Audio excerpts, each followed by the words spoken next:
Okay, hi everyone. I'll call the June 9th, 2020 special session to order of School Board ISD 622. The time is 4:31, and this is a special session with just one agenda item, which is bid awards. So Randy, do you want to take it? Absolutely. This is for bid pack 1 for Skyview Middle School renovations and additions. And so we had a number of bids, but 40 some contractors came and bid, and in 5 scopes of work. And so actually what ended up happening is we had two budget estimates. One was at the low of 850 and one was at the high of $1 million. So what we did was we had a couple of estimators who estimated this job. And like I said, it was between 850 and $1 million. And the actual award of all 5 scopes of work came in at 843. So I would recommend to the board that they accept, all 5 scopes of work for the Skyview Middle School renovation and additions. Okay, thanks, Randy. Any comments or questions from the board?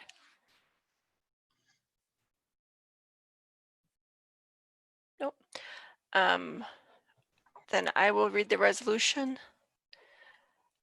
Be it resolved by the School Board of Independent School District 622 that the contracts be awarded as follows. Skyview Middle School additions and renovations bid package number 1, various see attached. Am I reading the wrong thing, Randy? No, I think you have it there. So yeah. Okay. Yep. So I need a motion. I guess I should finish reading that. It's from Fund 1 in the amount of $843,378. So can I get a motion and a second to approve? Auger moves. Okay, moved by Auger. Anderson seconds. Second by Anderson. All in favor, say aye. And actually, we're going to have Josh do a roll call again. Great. Ben Jarman, Aye. Steve Hunt, Aye. Becky Navy, Aye. Nancy Livingston, Aye. Caleb Anderson, Aye. Teresa Auger, Michelle Yenner. Aye. Okay, so that motion is approved. Thank you, Randy. Anything else on that? Otherwise, we can move to adjourn the meeting. Correct. Okay, and then of course, right after this meeting, we have our study session. And we're just staying on this line, correct, Josh? Yeah. Correct. So can I get a motion and a second to adjourn? So moved. Okay, moved by Livingston, Second. second by Jarman. All in favor, say aye. And Josh, can you please do a roll call? Ben Jarman, Aye. Steve Hunt, Aye. Becky Navy, Aye. Nancy Livingston, Aye. Caleb Anderson, Aye. Teresa Auger, Aye. Michelle Yenner. Aye. Okay, and meeting is adjourned. Thank you. And I guess we're just all staying on the line. So let me just pull up the board book, the work study session quick.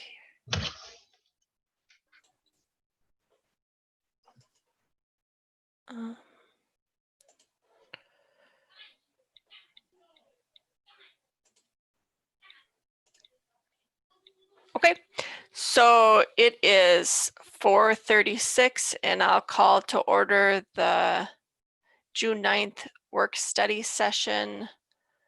The first thing on the agenda is superintendent check-in. And I'm not sure if Troy or Josh or Troy got that. Okay. Yes, good afternoon, Chair Yenner, members of the board. How's everyone? Happy summer. I'm gonna go through Christine's superintendent update. She has some slides here.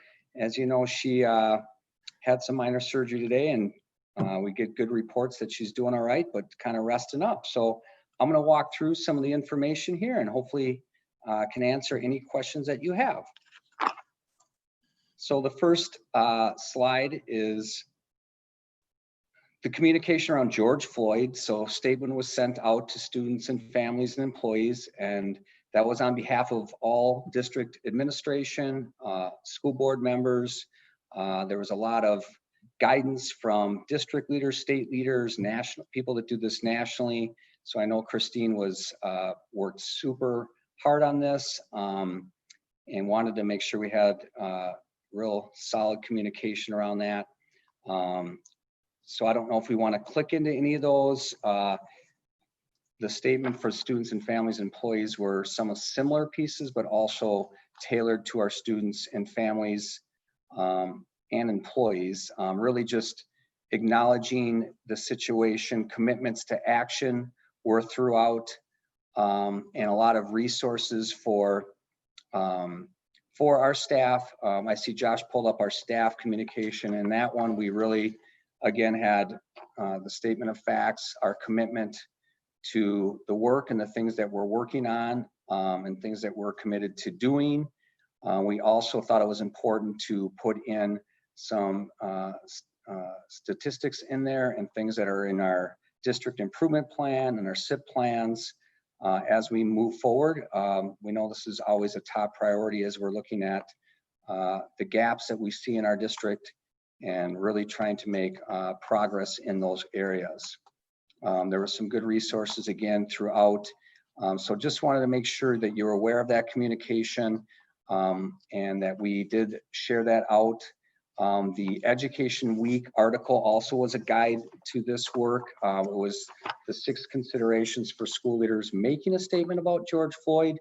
And in there really, again, talked about acknowledging the situation, not speaking in generalities, and to really talk about how you personally feel and to name the racial violence that was happening, and then really getting to the support and the things, the actionable items and pieces that we as a district are committed to doing, and really talking about that continued education for all of us around this work. So again, another great resource that we utilized, and that was part of that whole process. Next is just the distance learning end of the year wrap up. So really we're, I guess, very pleased with all the work and things that happened in such a short time. We just compliment all of our staff for really pulling together, working collaboratively in a very short manner. However, we know that there's things that we want to refine or to look at that information. So we had surveys out to our students, our staff, our families. We continue to gather that information. We have a few more things that we're still working on in that area, but obviously that's important information as we have spoken to a lot of our families, taken that feedback. We did make modifications throughout, but again, now we have some time to continue to apply those lessons learned not only to the summer programming, but also into the fall and forever. We really just felt like there was so many things that we benefited from with this distance learning and the strong collaboration there. So just wanted to make sure you're aware of that feedback and how we're utilizing that to drive changes. The silver lining, education will forever be changed with COVID-19. Again, in just a few weeks, 6,500 tech devices to students. We're now building a catalog of online workshops for all employee groups. A lot of efficiencies, collaboration, communication were acknowledged. I know Christine has really been talking about this over the years, and it really pushed everyone into these Zoom meetings and collaboration. And as we debriefed with administration, there were so many great things around that collaboration, those efficiencies, and all of us jumping in and learning on the fly, especially at the elementary where we didn't have a lot of training with utilizing technology and whatnot. But so just a lot of really good things that happened. Great new skills learned, and then now building on those into the summer and into the future. So this will always be able to help support us and support our families throughout their educational career. Next update is around the COVID considerations for reopening. So the CDC guidelines for reopening schools, this is like a one-page document that is really helpful, and it kind of guides us. If you work from the left to the right, just should you consider opening, answering these questions, and we need to keep saying yes and moving across to the right of the screen. For example, will reopening be consistent with applicable state and local orders? We have to be able to say yes to that. And as we continue to answer these questions, we continue to move to the right. So we are using this guide as we're thinking about the future, obviously summer programming and into next fall. So the CDC guidelines have been super helpful. We have numerous people very engaged in this process, making sure everyone's safe. We're following those guidelines. As you're aware, new information continues to come forward as we're getting more research around it as well. So as you know, Christine has those special connections with folks at the CDC, and all of her connections, really making sure we have the latest information and getting that immediately to all of us in the district. Some other items here, just COVID response team with memberships from all union groups. She feels it's super important that we are looking at all perspectives and being safe for all of our groups. Obviously, there's different work happening throughout our district. So putting that structure and system in place to hear those voices and continuing to make sure that we're following those guidelines and as being as safe as possible. Temperature screening of students and employees, something we're really considering, especially with some of the latest information that came out around, those that may be asymptomatic and not possibly being contagious and whatnot. So I know there's been a lot of conversations around that and really being set up to screen our students and employees there.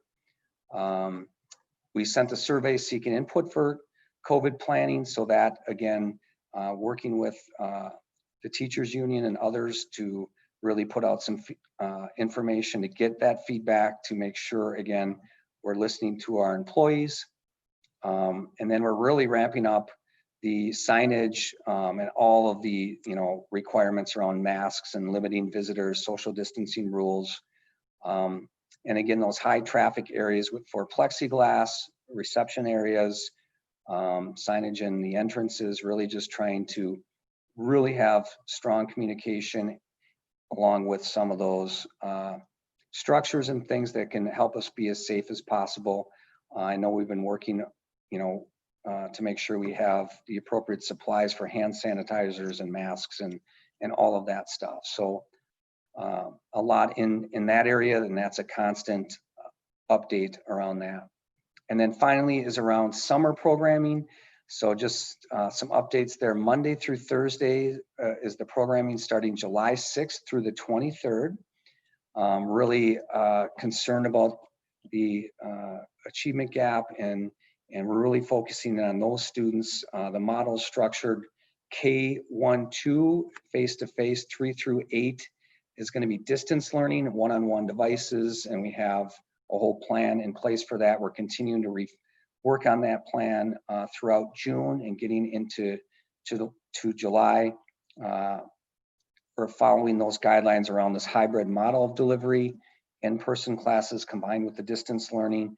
And we really just made some recommendations for our plan based on the safety and some of those requirements, and working with student services and all of us together around that. Again, we'll be putting in place the social distancing guidelines for summer programming. It's the 9-to-1 ratio. And then working with transportation is 1 student for every other seat in the bus, unless your family members are living in the same household, then we could possibly have siblings sitting together on the bus ride. But it looks like we're going to be about approximately 22 buses. So quite a few buses running this summer to make sure we're in line with those requirements. And we're obviously investing in the needed health and safety components there, again, around some of the pieces I mentioned with supplies and plexiglass and masks and so on. So Randy and his team and all of those folks have been all over that and making sure we have what we need and moving those things ahead as well. And then last two, just Freedom Schools postponed until fall. We really were hoping there, but after just, going through everything, making a decision, it's so important to be face-to-face with these kiddos and so on. So we are excited now for an after-school program starting in the fall, working with those principals and the program there. So I'm looking forward to seeing how that operates there.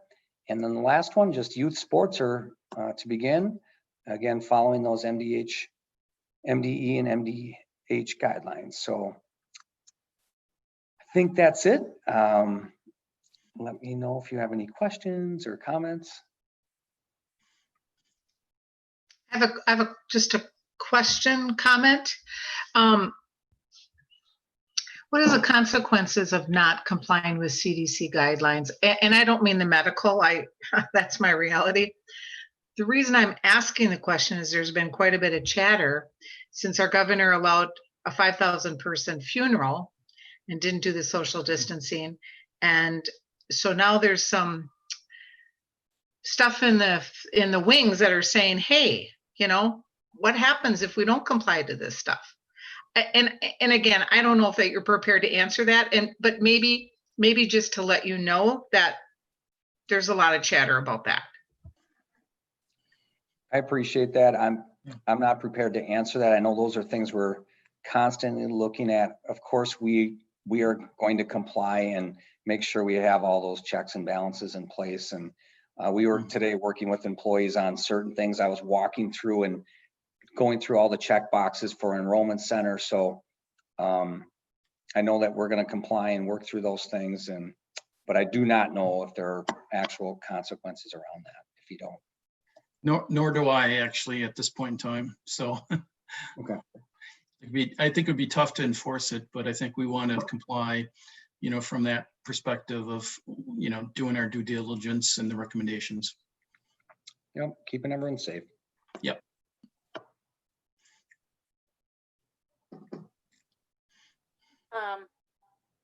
So Michelle, I have a question. So I read that there are some school districts that are worried about the cost of all the safety improvements to the point where they're really doubtful if they're going to open for face-to-face instruction in the fall. Have you heard that, Troy? We have not. No. Again, we're getting some dollars. We're trying to, again, do everything we can. I'm connected again with about 25 assistant soups. I have not. I mean, we've talked about a lot of things and getting ready and making sure we're prepared depending on that, but I have not heard for that reason. Randy, I don't know. Yeah, obviously we have some care funding coming in. We're learning at what we can use those funds for, et cetera. We're hoping to offset the costs of what it costs us in addition to do the social distancing on the buses, because right now, we need 4 or 5 times more buses than, we currently have running. And then of course, if it's a 10-to-1 kind of ratio in the classroom, that type of thing. So hopefully we'll have a little bit more guidance. We do have some funds coming in, which I'll speak to in a bit when we go over our budget. So which is a good thing. And it's based on free and reduced lunches, again, for us, which is a good thing. We're all kind of at this and just kind of, it's new and unusual and we just have to make it work and move it forward. And I also am hearing that because things are in such a state of flux that it might not be until late July. Yep. That we know whether or not. Right. That's what we're hearing too. So I think we're going to have to put some what if kind of scenarios together as far as that goes and have a different, kind of different plans for you know, what does it look like from a hybrid model to, you know, different options for, you know, bringing kids into schools versus, again, distance learning, combination thereof, whatever. But yeah, talking with my peer group too, that's kind of where we're at. For a budget manager, you know, for a budget guy, it's unnerving. But you know, Well, for parents, it's really unnerving. Right. And it just even at the principal level with our school improvement planning, we are building in a lot of those scenarios as well. If a teacher needs to go out, we're really putting together plans. And again, I know we're gonna have more conversations tomorrow at cabinet around the care funding and so on, but we're really trying to be proactive and making sure that we know things are gonna happen this summer and into next fall, but trying to be proactive and have a plan knowing that if a teacher gets sick, what does that mean for the kids and how do we have this working ahead? So that is embedded in our whole school improvement process right now. and I think, you know, an interesting piece is, you know, as fall, you know, moves on or summer comes through, you know, obviously you have some staff that are concerned about coming back to work, and also, you know, parents allowing their students to come back, you know, into the classroom. So we really don't know, you know, what to expect, nor does anybody actually. So it'll be interesting to see what happens over the next couple months. Yeah, I've heard from staff that have underlying medical conditions Mm-hmm. who are worried and Yeah. So. Yep. And then on another subject, Troy, the any feedback on our virtual graduations, which I thought were very successful. I mean, did I heard nothing but great things. Okay. Honestly, and I just personally, I mean, I can speak that my daughter and my nephew and my cousin, ours was like way better. And I was just so frustrated because I'm like, what? So my daughter's graduated from Hudson and was just the school picture and all these things. And the whole experience and the things that the high schools did, Josh and his team, Christine, I mean, I was so impressed and I've only heard good things. And obviously, you know, I think people, you know, went above and beyond there, but it was comparing and watching 3 different other ceremonies. Ours was lights out, way better. So I was like, Good to know. super proud. Yeah, I was especially impressed with the North alumni speech this year. That woman was Yeah, excellent. Was head and shoulders over past alumni speeches. Yeah, I was Maybe thinking that same thing. I I was thinking that same thing, I was Nancy. just thinking about that. Yeah. So, okay. Well, thank you, Josh, and your team. You know, I know that took a lot to get that Ton of off. time. And also, I'm really glad we didn't have the parade on that Friday, the day after George Floyd was killed. You know, that would have been Right. It would have. really wise not to have Yeah. the parade that day. So I'm glad we didn't. And I just, It would have been fun, but the timing was all wrong. So yeah. Mhm. and just, I was at North just with some of these photos and these families and just to see their smiles and coming in and how they set that all up, Josh and his team and the print. I mean, it was unbelievable. Then they were getting pictures on the football field. I mean, it was so accommodating. And that's why I said, you know, just talking about the things that our team did was just super impressive and a ton of work. But boy, the families were smiling and taking pictures and going through it. And, you know, they had just all the staging for the beautiful photos. So it was well done. Becky, how did your graduate feel? You know, he liked it and I thought it was very nice. Sorry, it's hard, Mhm. you know? Yeah. Yeah. I know. Yeah, it was very nice. Although I think that our school board picture should have been up there longer than half a second. Did you guys see that? My family's like, what? We had to rewind it on YouTube, but Oh, well. yeah, it was nice. Hey, thanks for putting up the, sending out the messages to the staff and the families and the students about George Floyd. That's something that we can't bury. We have to keep talking about it. So the fact that you put out that message on that was really important, and we got to keep doing things like that. Absolutely. I have a question on the COVID. The decisions around how we move forward are made by who? They're made at the state level by the governors of each state, and then that trickles down to the schools. And each state is using their, best, public health experts' guidance to develop those plans. This is what's happening right now, right?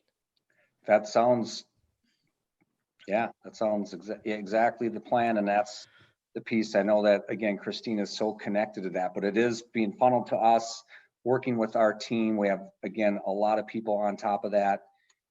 And again, even with their personal connections, but yeah, it does come from, yeah, the state down.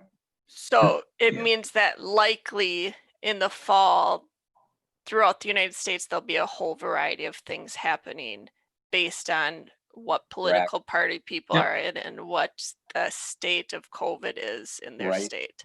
Correct. Okay. Yeah, unfortunately, we can't get that information soon enough, but I know it has to go through its paces. Okay. And Michelle, that's why the legislature is coming back in session on Friday to extend that peacetime emergency declaration so that the governor can, in consultation with Jen Malcolm and the, the Commissioner of Health and the CDC, make those decisions. And dial back. He's talking about dialing back things like tomorrow, right? Theaters can open at 25% capacity. Restaurants can open at 50% capacity, that kind of thing. So, yeah.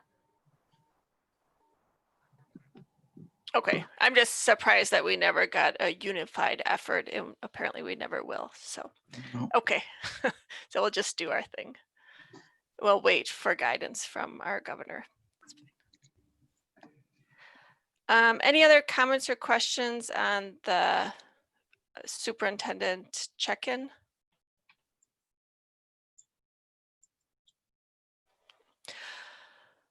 Okay. If there are no other comments or questions, next on our agenda is our budget overview. We had a flip session from Randy, and I think Randy's gonna talk us through some of that. Yeah, what I'm going to do is Josh is going to let me share the screen here, and then I'm just what I would like to do is just open up for discussion. But I'd like to give the highlights of some of the things I think we need to think about, as we march forward. So again, very unusual times. I've been doing this for over 20 years, and it's been probably one of the most challenging times I've ever seen, just from the standpoint of unsuredness. And so, again, what we're doing moving forward is we're taking a look at, building our budgets around kind of normal activities, and then we'll have to make adjustments to that budget for next year as we figure out what's happening as far as the COVID goes, and what we're doing in the classrooms, what transportation, what's happening to transportation, etc. I will tell you that through the CARES Act, we will be receiving $2.85 million, and I'm going to assume that's going to be, in the next fiscal year. We just got that amount last Friday. Again, I'm going to partake in a webinar tomorrow on what that can be used for. So I don't know, if that's to be used to, provide summer school, to provide, whatever. Can we use it at our discretion, or is it going to have to be earmarked for certain types of expenditures? We're hoping that we have the flexibility, of course, to utilize those dollars, but we feel a sense of gratitude to obtaining those funds eventually down the road. So again, it's still too new. We didn't factor it. I didn't factor it in our budget moving forward. I didn't factor it in the current budget, etc. So it is kind of one of those unusual circumstances. At this point in time, I'm not uptight. I'm not uneasy. I think, given our stability of finances, et cetera, we can, weather the storm and do what needs to be done moving forward. And so with that, I'm just gonna kind of highlight some of the things on next year's budget and talk a little bit about, interject on the current budget and my thoughts, because like I said, this is all kind of, just kind of like, wow, some unusual things. We haven't actually been in the schools for a few months. And so obviously that's reduced expenditures in one way, shape, or form, et cetera. So with that, what I'd like to do is just kind of have a discussion. I'll go over some significant things that I think are pertinent in our budget. And then I'd be more than happy, as we're progressing in the presentation or discussion, to entertain questions. Okay. So Josh, with that, if you just kind of give me Should be set, your co-host. perfect. Oh goodness. Okay. I hope this is it. Okay. Can everybody see that?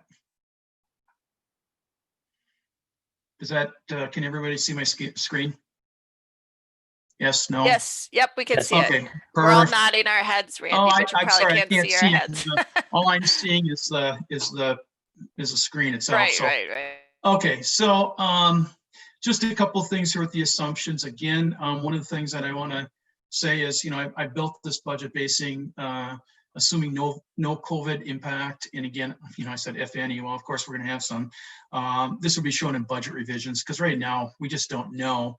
And that's kind of the uneasiness for me is I like to have things a little bit stable, but I'm assuming, again, in this case, when we look at the enrollment, you're going to see that assuming everything goes according to Hoyle, we're going to look at an increase in enrollment. And when I look at that enrollment piece, when we look at that, you're going to see that it's the first time for a while that we're looking at increasing enrollment, which is really cool. Again, the governor, the legislature, is giving us a 2% increase in funding for next year. We're assuming that they're not going to unallot that, that type of thing. We do see a $125,000 increase in our inflationary increase for our operating referendum. The unfortunate thing here is the $1.1 million decrease in revenue for compensatory, and everybody in our kind of situation with our demographics is seeing this. And again, what ended up happening was the people who were doing free are now have kind of moved to reduced. And so whether I talk to, like Osseo or Robbinsdale or whatever, they're seeing a decline in compensatory revenue also for this coming year. But it's kind of sad in a way because right now, of course, we're, our free and reduced probably at this state has actually gone up. We're seeing an increase in obviously special ed revenues. I'm bringing a transportation contract to you in the June business meeting. We are going to award a transportation contract with First Student. Again, it's a great contract. I think people are 4.5 seems like a lot, but again, given what's happening around the metro area, I think this is a fair contract. The second year of this contract is, I believe, 2.5%. So, which is great. Utilities, we're looking at an increase of 5% electricity, again, natural gas and all other utilities at 3%. Now, the good news is this past year, our utilities budget, because once students weren't in the building, et cetera, we shut the utilities down. And so we're going to see a substantial decrease in our utility costs for the last 3 months of this fiscal year, which is awesome. And again, right now we can't decide on what that amount's going to be, but we'll adjust as necessary in the future. Pretty much property liability, workers' comp insurance. I just met with our insurance agent today. Originally, when I put this together, it's at 5%. I'm thinking we're going to be able to keep that without any increases. So again, we got a couple different bids on our workers' comp, et cetera. So I'm thinking we can use that in our favor to keep our current contractor, SFM, at the same rate that we had for the past year, which is good. Do I have any questions from you folks yet before I talk about enrollment here? Okay. Randy, I do Yep. have a question. Yep. The assumption of the 2% increase, I was hearing that we're unlikely to get that. Oh, really? You know, and I'll defer to Nancy, but so far my MASBO folks and everything are actually planning on that. It does take an unusual circumstance, not that we're not in that, to unallot those dollars. So I haven't heard anything to the contrary that that might be up in jeopardy, but maybe Nancy, you can shed a little bit more light on that. Any Yeah, I speak? don't think that it will be unallotted. That's my Okay. suggestion. Yeah, so again, it's you know, there's a lot of federal money coming in, Yep. and that'll help. And Yep. so I don't think we have to worry too much about that. But Michelle, I think that's huge. I think the federal money coming into the state, and of course, they're allocating us some of those CARE dollars, but they're keeping a substantial amount of those dollars also.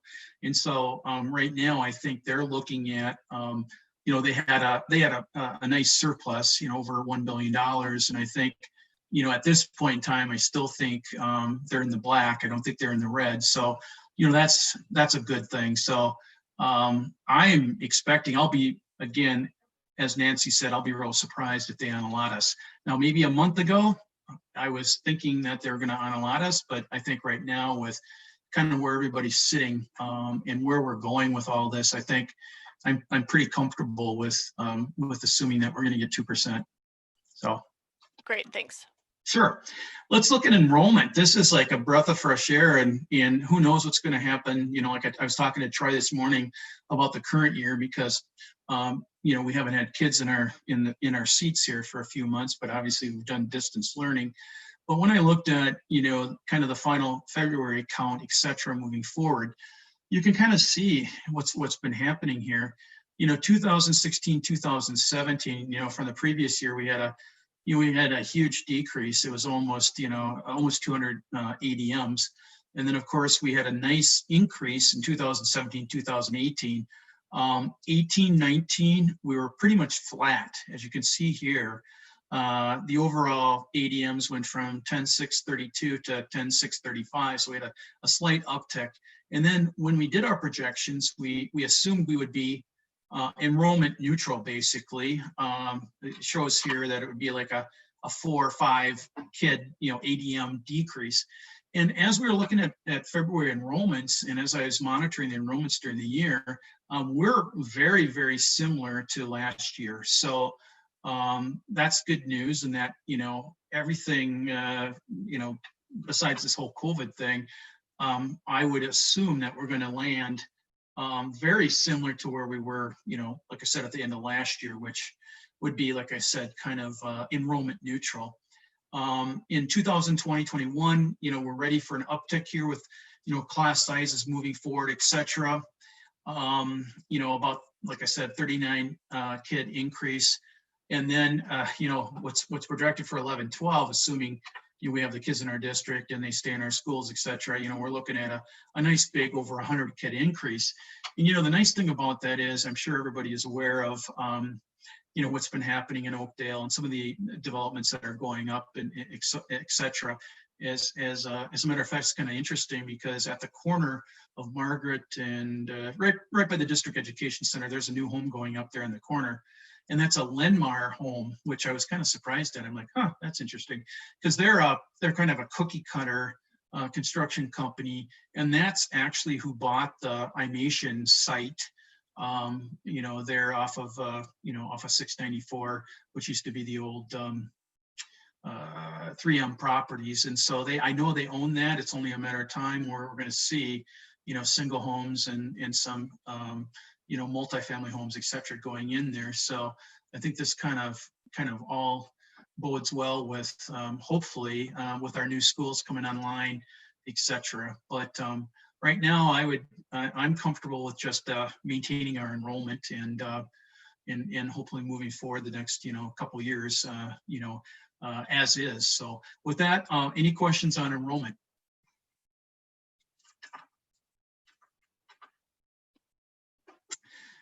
Okay, with that, One question, there's a lot of construction Yeah. too in North St. Paul. You've seen, yeah, right? I mean, you've seen those apartment buildings going up, yep, many, yep, in that former, the concrete place, right, used to be Gemstone. Yeah. So, are we expecting families to move in there, or is that all senior? Yeah, I think right now what we're looking for is upscale senior living. So, at this point in time, I think North St. Paul, which is great, they're doing some of those developments, but I think right now it's not going to, if any, add any, kids to our, to our enrollment, so to speak. But, things are, like I said, popping in Oakdale, and actually, in Maplewood also. So anyway, so yeah, hopefully, with new buildings and, with what we're doing in the district, we're going to start, being stable with our enrollment and adding, some additional students.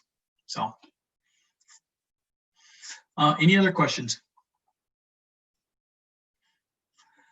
Okay, again, like I was, kind of telling you, I'm going to just really go through this really quick right now. With what we have proposed, et cetera, with the enrollment, the assumptions that we put forward, and some of the initiatives that Christine and the administration has put forward, we're looking at using some of our fund balance, about 1.5 million, which I think is appropriate. Revenue right now is about almost 1.54, and expenditures right around 1.5. Again, this is the overall fund balance. Again, when we approve this budget, I will come up with a more concrete fund balance number as far as the restricted numbers, the unassigned, et cetera, with all our funds, Fund 1, Fund 2, and Fund 4. Right now, it's just very difficult. We're getting new information every day, et cetera. I'm just kind of giving you all kind of an all-around number, and it'll firm up as we get closer to the end of June. With with that said, this may change. These budgets might change a little bit. It's not going to be significant. We might, some expenditures might come in or some revenues might come in. So, between now and when you approve this budget, we're going to tweak it. So just so you know, but it won't be anything, astronomical or huge. It'll be a few $100,000 here or there. So just to let you know that. Of that budget, about 2.9 million is long-term facilities maintenance. We will be doing some Fund 1 maintenance of our buildings, which is the general maintenance of our, our buildings. We'll be paying some salaries out of here. And about 800,000 of this is the health and safety budget as well. So most of the construction budget, et cetera, well, all the construction budget now is in Fund 6. So any of our pay-as-you-go long-term facilities in the future will be in Fund 6. Let's see. There's just a quick overview here. General fund, obviously, state revenue accounts for a majority of our money. 77%. Property taxes are next. Let's see. General fund expenditures, again, we're looking at about 80% of our budget for general fund budget is salaries and benefits. We're in the people business, and that's what we do, and that's where our money should be spent, as any school district here in Minnesota. This is the one I wanted to kind of talk about. This shows kind of our revenues, expenditures, and fund balance moving forward. This shows you where we ended overall. It does not break it out between restricted and non-restrictive fund balance. But I just want to show you from last year to this year, we're looking at about $1.3, $1.4 million increase from last year.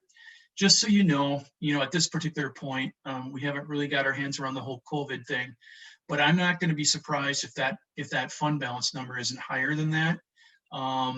As we shut down our utilities in our buildings, we are paying our transportation contractors, we are paying our, for students and our third-party vendors. We're paying them between 85 and 90% of what we would normally pay them, and they're not basically transporting kids. This is something that we've done according to the, executive order, et cetera. We don't have a problem with that, but again, we're going to have, a 10 to 15% savings on those costs, as well as utilities, as well as, buildings not, spending all their money because they're not in the buildings. So again, I'm showing about a $1.3 million increase in fund balance from last year to the end of this year. But again, I'm telling you, I'm thinking that's a conservative number, and that's probably going to be, higher than that. Now, granted, I think we're going to be spending some of those dollars, coming up, but we do have, CARES funding coming in also. So again, who knows what's going to happen in the fall with, busing and teaching and, all this kind of thing. So I feel pretty good, like I said, right now at where we're at. Hopefully, I think we're in as good a shape or better than, anybody in Minnesota here. But anyway, we'll have to wait and see. Yep. What about as far as, in the plus column, not paying salaries of those 49 community ed people? Yep. Affected in this? Yeah, not in this fund because this is the general fund. This is the fund one. We'll be talking about that in a second. Okay. It has a minimal impact, as you'll see. Same with our food service budget. I'm going to kind of go over all this. So those are separate funds. Those are basically our, a community ed fund, fund 4, and then our food service fund 2, which, will kind of give you a quickie doodle on that, because those are the funds that are really going to experience a kind of a hit during this time frame, because they didn't have the revenue that they expected, and of course they had some expenditures because they had to operate during that time period. So, okay, but this is general fund. Obviously, this is our main operating fund. It's what we do, and then the other funds support these operations. Okay. So before I move on to Fund 2, any questions at this point on Fund 1?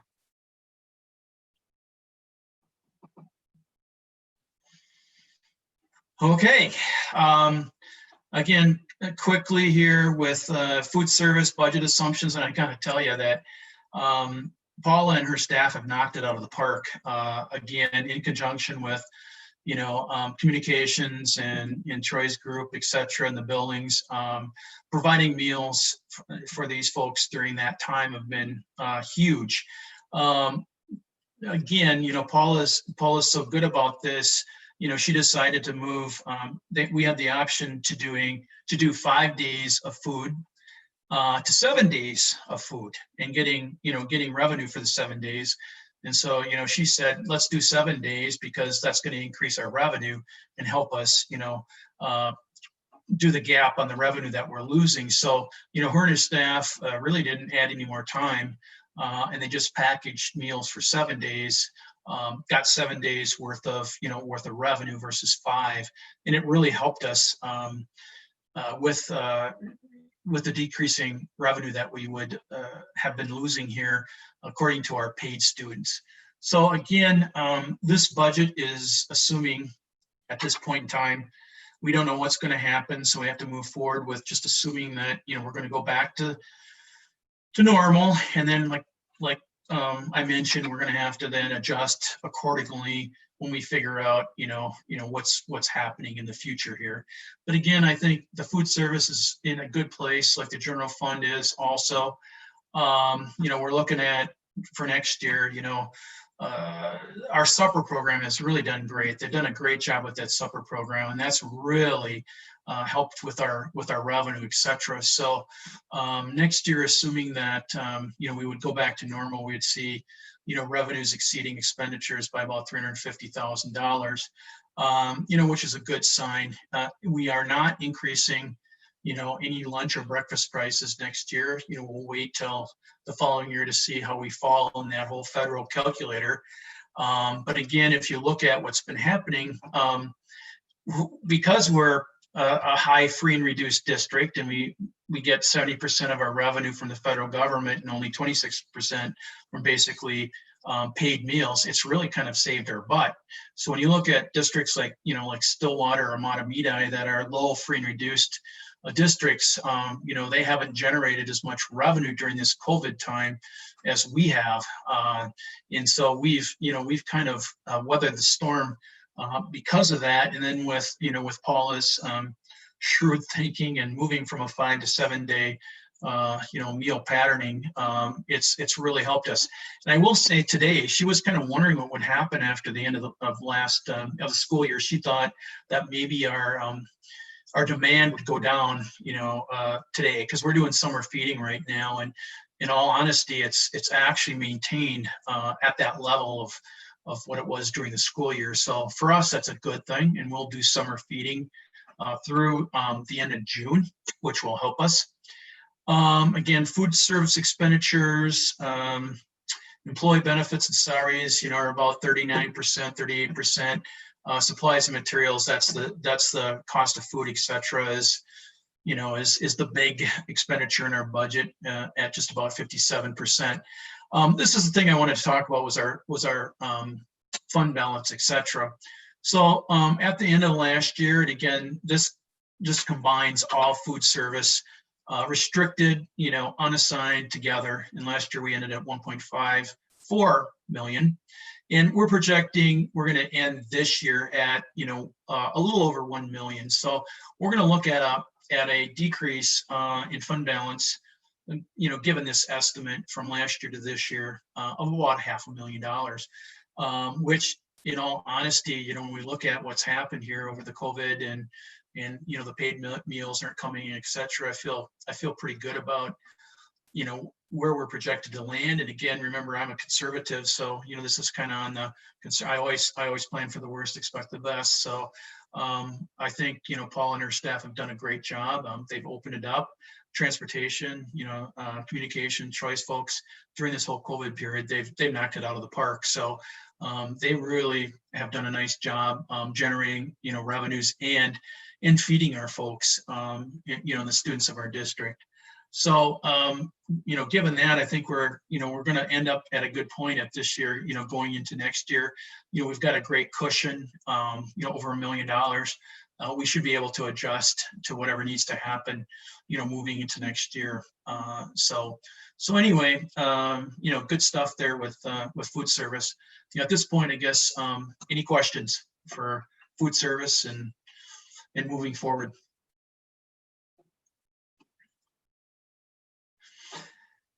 Okay, quickly, community ed, same kind of thing. We're building this budget, assuming no COVID impact, except for she did reduce her revenues in AC a bit. AC, of course, being in Venture Connection.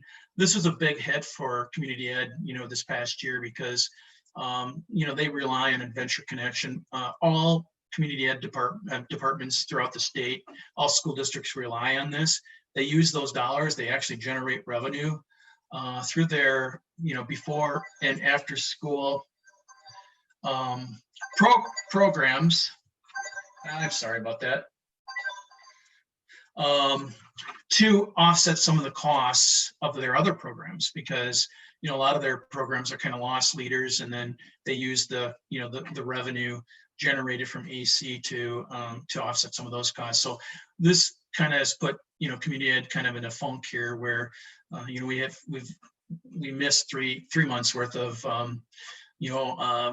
fees from Adventure Connection, and then of course we are providing care to to our medical people and our second tier folks in the district, etc. So ultimately, again, given next year, we're looking at an excess of expenditure over revenues of about 87,000, an overall fund balance of 2.6 million.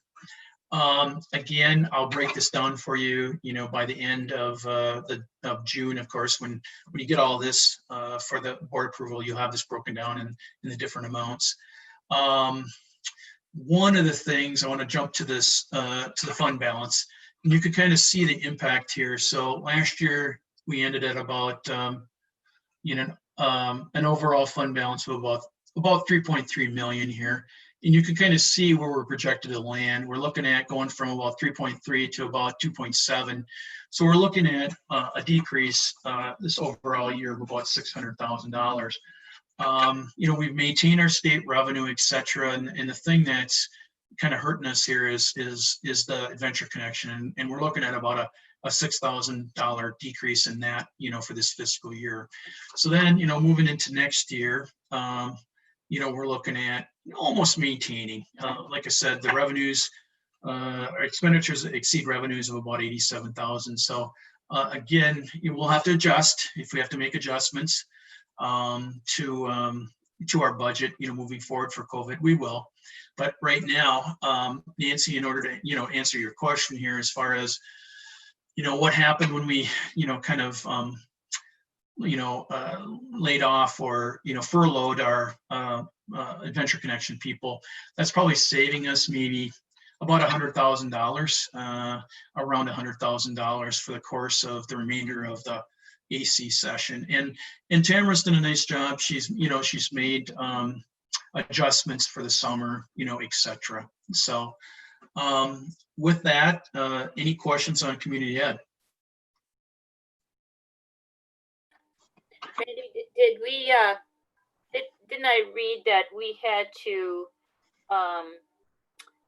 stop providing that childcare service to first responders because of COVID? Yeah, so we pulled the plug 2 days before it was supposed to end anyway. So we had a student who tested positive for COVID. So then we just again had the program gone on longer, we would have cleaned down the place and reopened. But since there was only 2 days left after that came to light, we just decided to end the program at that point in time. So, yep. Okay, I am going to just kind of scroll through unless somebody asks questions on some of the funds. I wanted to talk a little bit about this trust fund and then the insurance fund, okay? So the trust fund, we run about $1.4 million a year in our trust fund. That's Fund 9. It's for grants and it's for fundraisers that the buildings have done. And then these funds carry on, et cetera, et cetera. Well, GASB came through and basically said, you have to move these funds into your general fund, Fund 1. And we were supposed to do it this current year. And then a few months ago, they said, we're going to waive that because what's going on, and you're going to not have to do it till 2021. And then just last Friday, we heard from our auditors that we're going to be required to put that back in our 1920 budget. So it's been kind of a seesaw thing. So what's going to happen here, you're going to see some budget revisions for 1920 that are that these funds are actually going to be, they're going to come back into the, or I shouldn't say come back, they're going to be placed in the general fund, Fund 1. And it's going to increase our revenues by about $1 million, a little over $1 million, 1.1 million, and our expenditures by about 1 million. Now, these funds then will have their own fund balances. And so these funds will be able to be carried over just like they have in Fund 9 from year to year. They will just now be located and expensed and accounted for in Fund 1. Okay, so you're going to see this is going to happen. So when I did this presentation, we just assumed it wasn't going to happen until 2021, and I just found out that we're going to have to put it in 1920. So we will be doing that, and I will be making those adjustments here at the June meeting. So with that, any questions on what's happening with trust funds? Okay. The last thing I want to talk about is the self-insured health fund. And I'm going to This has been one of the best things, of course, that the district has done. And, this is the 6th year of our self-insured health fund, which has been exceptional. It's saved us a lot of money, provided a great benefit for our stakeholders and our employees, and it's been awesome. And so, this has been great. We've saved taxes, etc. The one thing I just wanted to point out, we're looking at next year revenues and expenditures being very close. The change in the fund balance about 150,000 with an ending fund balance of about 4.5 million. Now, I just want to show you what's kind of happened over time with this fund balance and the fund itself. So this has kind of been a good thing, and we've kind of weathered the storm. And so you can kind of see here in fiscal year 18, we had about 5.4 million in fund balance. And you can see a year ago, we had, people were sick or whatever, and our claims were much higher than our premiums by about $1.1 million. So we used some of those funds to obviously subsidize those claims and those costs. We made adjustments to our premiums, etc. You can kind of see where we're thinking. We're going to end pretty flat. Our revenues and our expenditures for this year are going to be very similar. And like I said, for next year, we're looking at about $150,000 increase in fund balance. So you can kind of see we've kept this flat. It's been a good thing. It's been very consistent. The increases in our premiums and for our stakeholders, our staff, have been minimal, over the 6-year period. And so we feel pretty good. And I just kind of wanted to show you the effect of that fund balance. I know, some people were saying, well, that fund balance is getting a little high, and you can kind of see that. Thank goodness we had it at that point, because we used over 20% of it from 18 to 19 to absorb those expenditures that were higher than premiums. So with that, any questions on the health plan? You haven't fallen asleep yet, have you? Okay. Randy, I have one question. Sure. So when we look at this year, and our revenues or expenditures are pretty flat. Now, if we Yep. had made those adjustments to premium, does the premiums play into this? It does. So we did, yeah. That would look really different. Yep, we did. We increased actually our premiums by 10% this past year. So we because of the spend down here in fund balance, our actuarial, took that in consideration and said, you need an increase in premiums, of 10% to ward off, to make sure that fund balance is even. So we haven't, looked at a set amount yet for next year, but yeah, so we made some adjustments. And so when you look at the last 6 years though, when you look at a per year percentage, our increase has probably been less than 2% a year, where the trend, medical trend is upwards like 10% a year. So we've been very fortunate about that, where we've been able to to mitigate those those changes in trends. So that's been a great thing.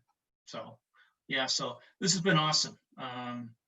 It's actually, to be honest, this is one of the big things. So if you want to make a list of our trend and our transition over the last umpteen years of why we've climbed in financial security, this is a big piece of it actually. So this has been a big piece because it's helped us mitigate the costs of negotiations. So yeah, it's been a good one. The last thing I want to show you here, unless we have some questions on any of the other funds, and I'll open that up first, because I did do a flip session. So if anybody has any questions on OPEB or debt service or anything, I'm more than happy to answer questions. Anything anybody has that they want to ask or comment on? Well, with that being said, right now, the preliminary, when we look at, moving forward for next year, this looks like, kind of where we'll be going overall. Again, when I first came here, I think we were, again, this does not include Fund 6, remember. So I haven't got construction in here either, which is going to be a big number. And I will be bringing that forward at the end here in June. I will be, bringing that forward for you.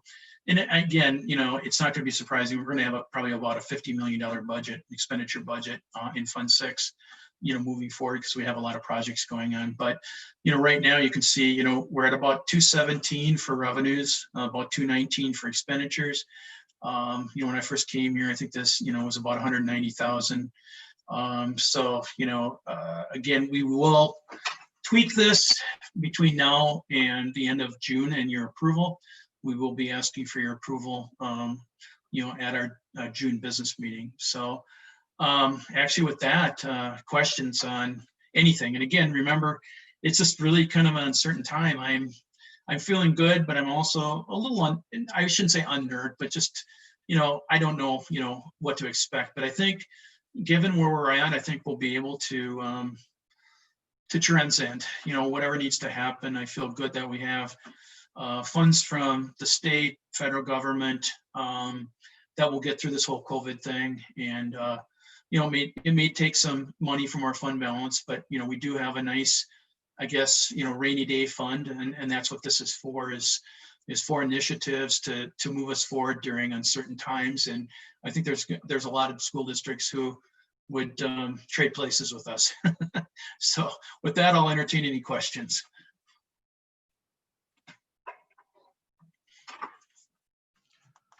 I just have a comment. Sure. And it's really kudos to the administrative staff and your department. What I've become comfortable with in my recent years as a board member is that you have processes in place which allow our district to stay solvent and not always be skating on the edge of financial disaster with our fund balance and stuff. Combining that along with, all the construction costs and everything else that you're managing. As a board member, I'm really comfortable with the processes that you guys have developed. Thanks. To monitor the financial health of the district. Appreciate that, Steve. I've got a great staff, of course. I mean, we've got great people to surround ourselves with. So, that helps a lot.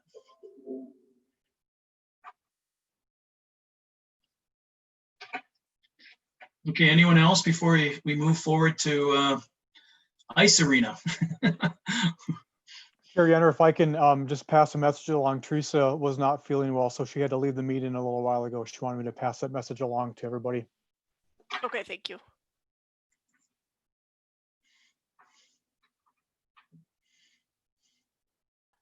Okay, so if there are no other questions, I guess the next item on our agenda is the arena rental rates. Okay, Josh, I'm going to share again. So, it's kind of, we haven't raised our rates for a couple of years. Again, ice is going into Tartan Arena. We're getting ready for that. I mean, that was kind of one of those things where administratively and cabinet wise, we were like, all right, should we put the ice in at Tartan, et cetera. But I think that was the right choice. I think, the end of June, we'll have ice there. There is some guidance as far as ice arenas go. So Brad and I have been in communication, et cetera. So we'll be ready here, at least with Tartan Arena.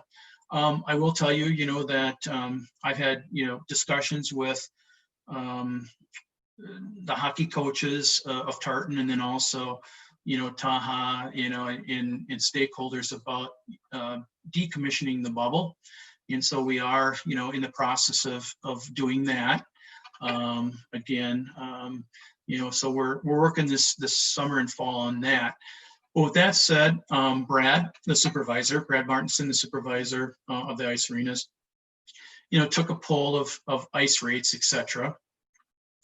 And he recommended that we increase coming up here, and it will come to the June meeting in a resolution that we do a $5 prime time, which is our prime time ice time, of $5 an hour. And right now you can kind of see that we're at $195 currently. Moving forward, the average is almost $210 an hour, 209.5. So we would go from $195 at Puller and Tartan to 200 next year. And that's for our prime rates. And right now, that is from the start of the school year. I'm just trying to think about when that works. So we have kind of two prime time rates. We have one, I think starting here in September, October, to March. And that would be the $200. Non-prime time during that time would go up $10, and we're currently at 130. It would go to $140. You can kind of see the other arenas close by us. The average is 157. The prime rate during off-season hours would stay the same at $165 per hour. So with that, I'll entertain any questions that you might have. So this will be coming forth at the June 23rd meeting.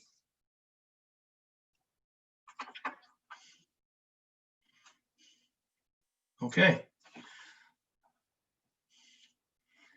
All right, thank you. All right, thanks, Randy. It looks like those rates keep us at the lowest anyway. Yeah, I have to give it to Brad. He obviously does a nice job. He's coming around.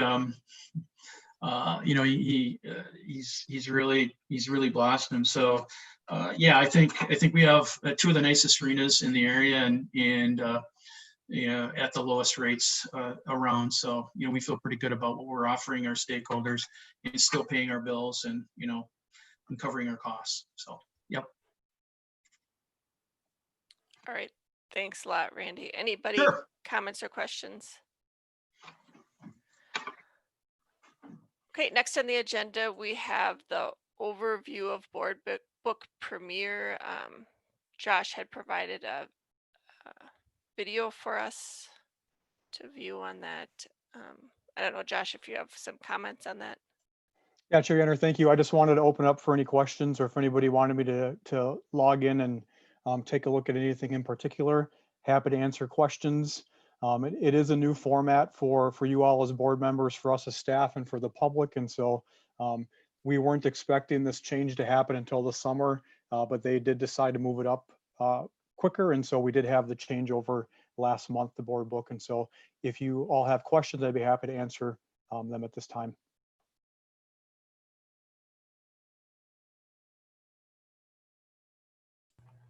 When I was looking at it, Josh, I wasn't able, you were showing us how we could add notes. When I went to that page, I couldn't find, I didn't have anything on the left-hand column like you did in your demo that gave me the ability to do that. Okay, I will check on that feature and make sure that it's available for you. And maybe I need to try it on a different device and see if that makes a difference, but I didn't have, the stuff wasn't in the left-hand column like it was for you. Okay. Okay, it could be a screen size thing. If you're on a smaller device, it could be a response. I mean, all websites now are typically responsive, which means they change for your screen size, and then things move around a little bit. And so that could be what the issue was, but we can check on that to make sure that feature is available for you. Okay, well, let me try it on a different device first, and I'll let you know. Okay. If it's not there. Sounds great.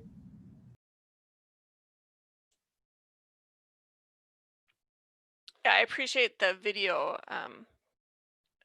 Josh, and I think the interface is better than the old one, so I'm happy with the improvements they made.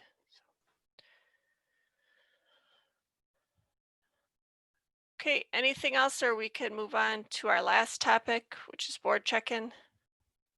Yep, okay. So board check-in, does anybody want to start us off?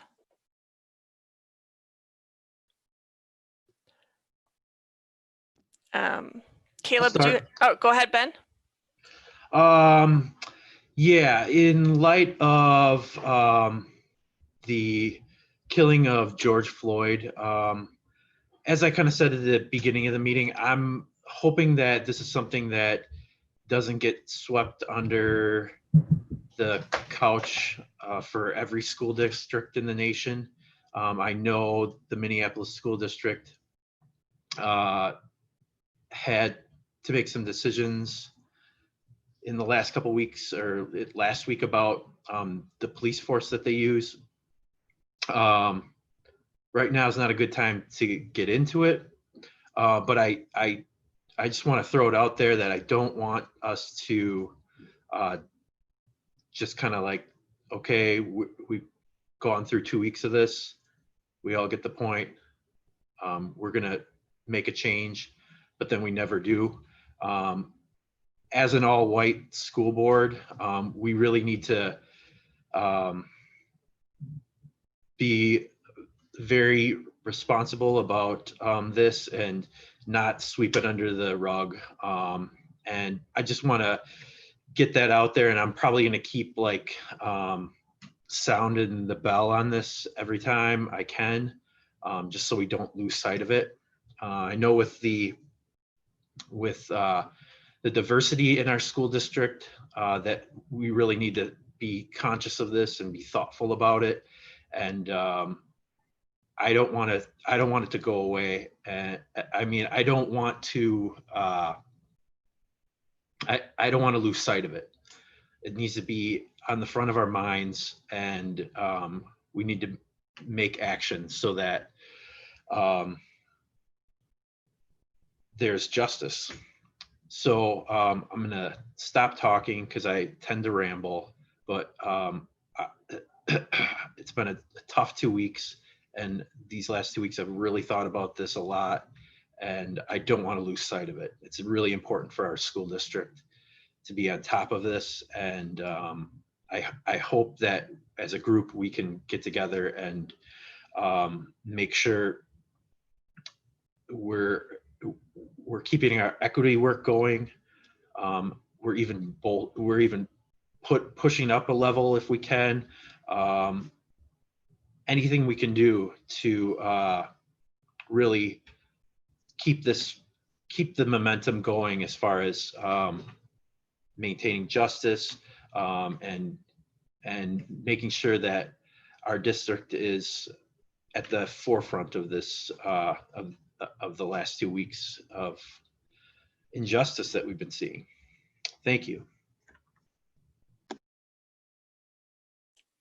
All right, thanks, Ben.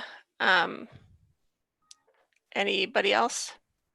And just to add, what I agree, Ben, thanks for speaking out on that. And also, we need more teachers of color.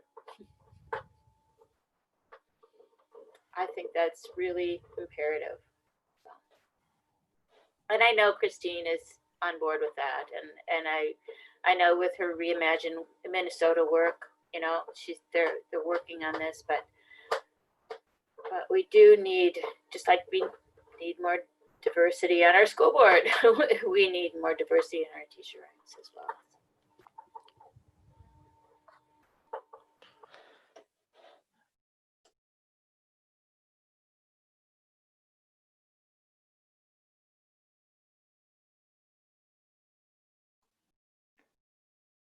Michelle, you're muted.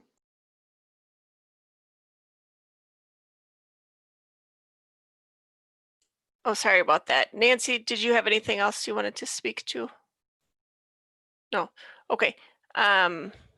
Anybody else? Becky? I was just gonna say, of course, our thoughts and well wishes are with the St. Paul School Board.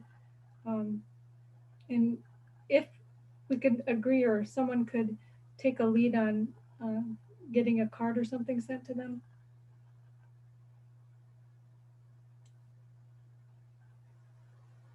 I mean, Kim usually handles these things, kind of keeps us going on this stuff, so.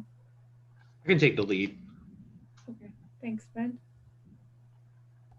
Just to them, from us, you know, and just on our behalf. It's got to be a difficult time for them. They actually canceled their school board meeting tonight.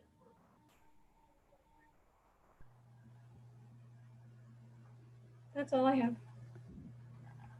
Okay, thanks, Becky. Steve or Caleb? No. Okay, I do have a couple things. The First off, apparently we are able to begin having face-to-face board meetings again.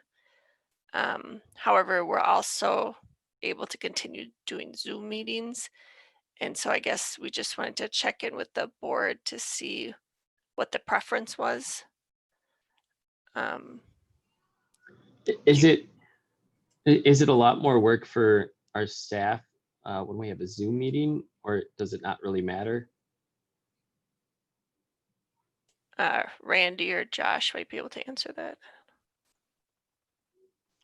It's actually a little easier to do a Zoom meeting than it is a face-to-face meeting. Okay. We love to see your smiling faces, though.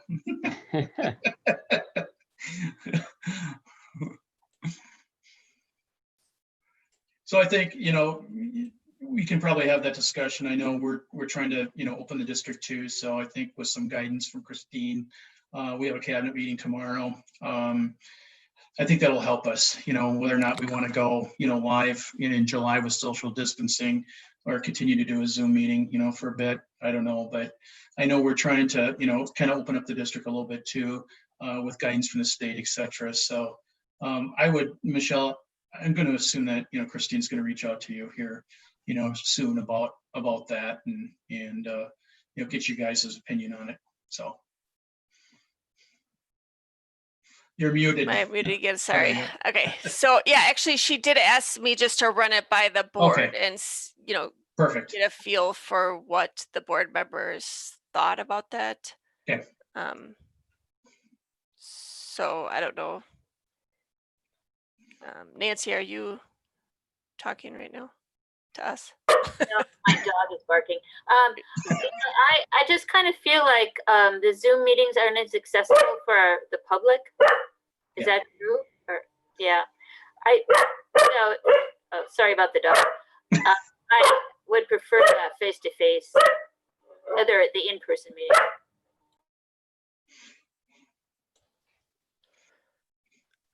Anyone else have a preference?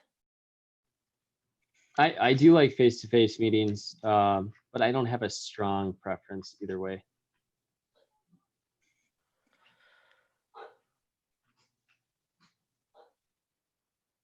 Okay. Is Anyone there else? an option where we can do both, or does it have to be one or the other? Some people are remote, some people are around. Like we did that one of our first meetings with all Yeah, of them. there is that option to do that, yes.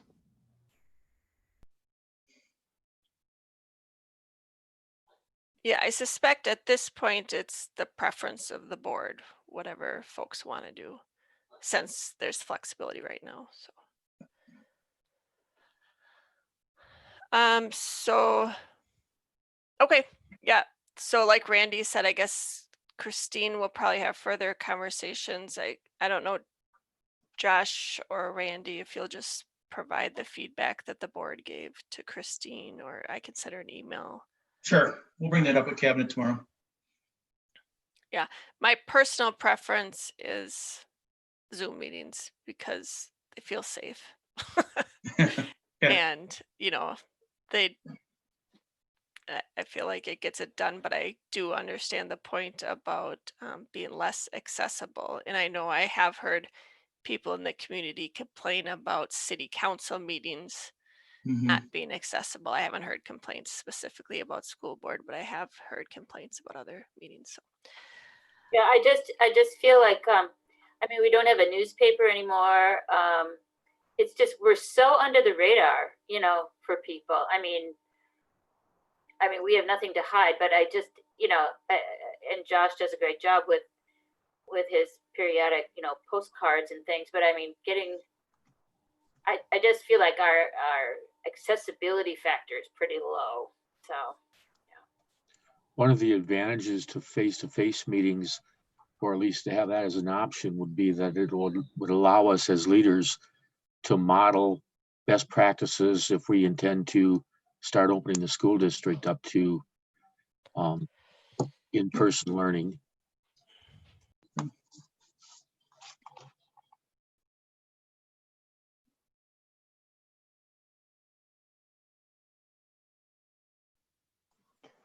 Hey, Michelle, you're muted again. Sorry, I keep muting myself right before I talk. The other thing I had that I wanted to gauge the board on was if there is any interest in scheduling some sort of retreat or study session specific to the equity or Black Lives Matters question.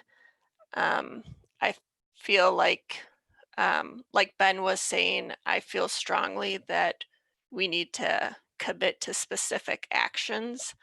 I feel like there's conversations that we could have and should have, and there's questions we should ask and we should get answered.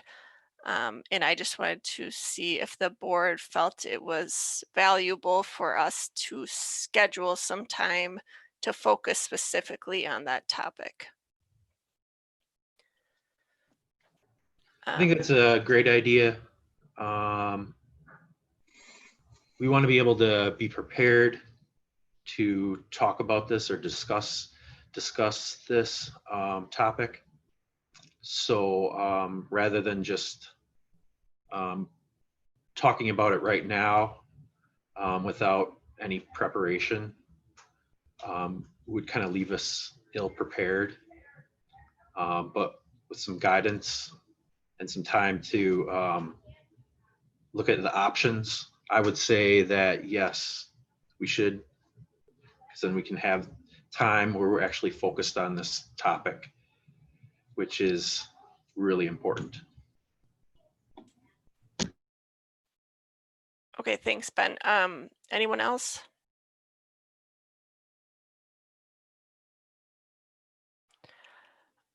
Can we just do an informal poll to figure out if this is something that the board wants to do?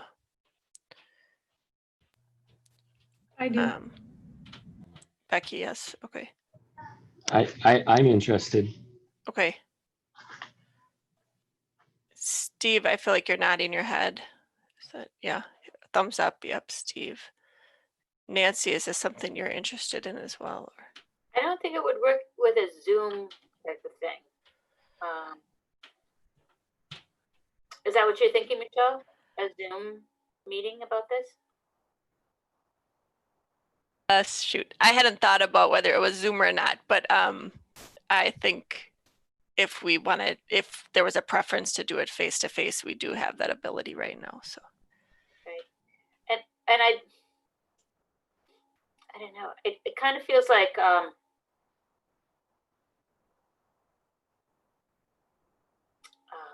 maybe is this the idea to talk amongst ourselves, or do we want to do more outreach and have more, people talking to us about their point of view?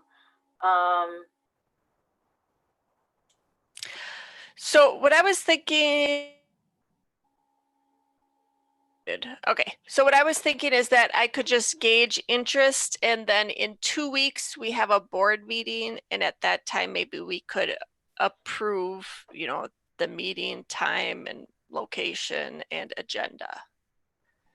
So we could ask, Christine and the board members could contribute to an agenda, and in 2 weeks we could nail down a date and agenda.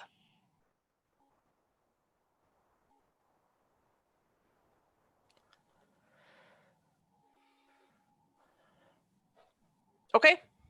Does that sound all right, Nancy? Sure. I think, we should be pretty clear about what our goal is, as far as, is it to, like you said, Michelle, to have some specific action plan? Is that what we want? Or is it just to raise awareness? Or do we want to, take the pulse of our district, or what, just what our point is for doing this? Yes. And if I threw something out right now, it would just be my own personal thoughts. So maybe when we when we bring it to the board in 2 weeks, we can have that defined. Okay. Thank you. I do not have anything else. Anybody else have anything? Okay. Then if nothing else, do we need a motion a second to adjourn a study session? I don't remember. Yeah. No? Yes. I think we should do it just Go to be for it. safe. I Okay. agree. I was thinking the Yeah. same thing. Go All for right. it. So let's get a motion and a second to adjourn the study session. So moved. Okay, moved by Livingston, Second. second by Anderson. All in favor, say aye. And Josh, can you do a roll call? Yes. Ben Jarman, Aye. Steve Hunt, Aye. Becky Navy, Aye. Nancy Livingston, Aye. Caleb Anderson, Aye. Michelle Yenner. Aye. Great, thanks a lot, you guys. Have a good week. Thanks, Michelle. Thanks, everyone. Bye. Thank you. Bye. Hey, everyone. Bye.